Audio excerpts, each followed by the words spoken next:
11వ yoga international డేను ఆంధ్రప్రదేశ్లో ఘనంగా నిర్వహిస్తామని ముఖ్యమంత్రి చంద్రబాబు నాయుడు అన్నారు. బుధవారం మీడియాతో మాట్లాడుతూ నాగరికతకు భారతదేశం పెట్టింది పేరన్నారు. యోగా మన వారసత్వమని, యోగా ఇంటర్నేషనల్ డేగా గుర్తింపు రావడానికి ప్రధానమంత్రి నరేంద్ర మోదీ కారణమన్నారు. యోగా మెరుగైన జీవనానికి దోహదపడుతుందని తెలిపారు. నేడు ప్రపంచంలో అన్ని దేశాల్లో జరుపుకునే కార్యక్రమం యోగా అని అన్నారు.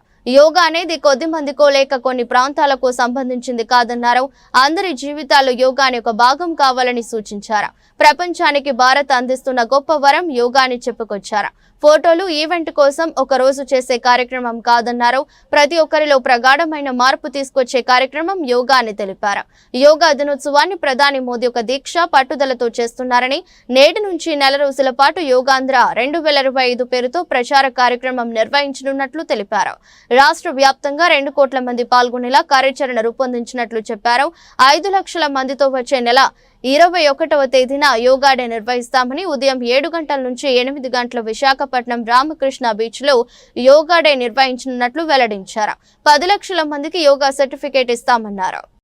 ఈ రోజు మనం చూస్తే ఇంటర్నేషనల్ డే ఆఫ్ యోగా 2014 డిసెంబర్లో యునైటెడ్ నేషన్ జనరల్ అసెంబ్లీ ఆమోదించి ప్రపంచం అంతా జరపాలని నిర్ణయం తీసుకునే పరిస్థితి తీసుకొచ్చారు.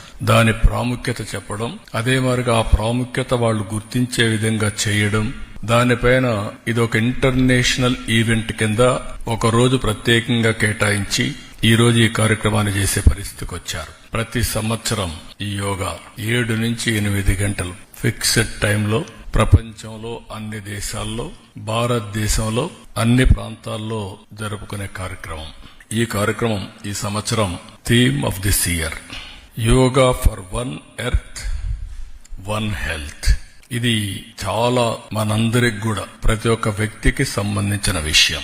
ఇది కూడా మనం చూస్తే ఏ కొద్ది మందికో, కొన్ని ప్రాంతాలకో, కొన్ని మతాలకో కాదు, హోలిస్టిక్ వెల్ బీయింగ్. ఒక మనిషి యొక్క జీవితంలో ఒక విధంగా చెప్పాలంటే ఒక మెరుగైన జీవన ప్రమాణాలకు నాంది, బెటర్ లివింగ్ కి పునాది ఈ యోగా అని చెప్పి కూడా నేను మీకు తెలియజేస్తున్నా. అందరి జీవితాల్లో యోగా అనేది ఒక పార్ట్ ఆఫ్ అవర్ లైఫ్ కావాలి. ఈరోజు అందరూ టెన్షన్ లో, స్ట్రెస్ తో ఈ యొక్క కాంపిటేటివ్ వరల్డ్ లో పరిగెత్తున్నాం. టెక్నాలజీ వల్ల ఇంకా ఈ టెన్షన్ పెరుగుతా ఉంది, స్ట్రెస్ పెరుగుతా ఉంది, లైఫ్ మెకానికల్ గా అయిపోతా ఉంది, రిలాక్సేషన్ లేని పరిస్థితులు వస్తున్నాయి. అన్ని ఉన్నా కూడా ఎక్కడో లోటు, ఆ లోటే ఈ స్ట్రెస్. అందుకనే ఈరోజు వీటికన్నిటికీ పరిష్కార మార్గం, హీలింగ్ ఫ్యాక్టర్ యోగా.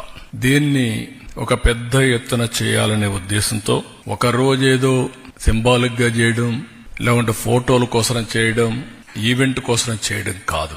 ఇది ప్రతి ఒక్కరిలో ప్రగాఢమైనటువంటి మార్పు తీసుకొచ్చే విధంగా, వాళ్ళ జీవన శైలిలో భాగంగా ఉండేట్టుగా, అంటే it is a part of their life. దీన్ని మనం ముందుకు తీసుకుపోవాల్సిన అవసరం ఉంది.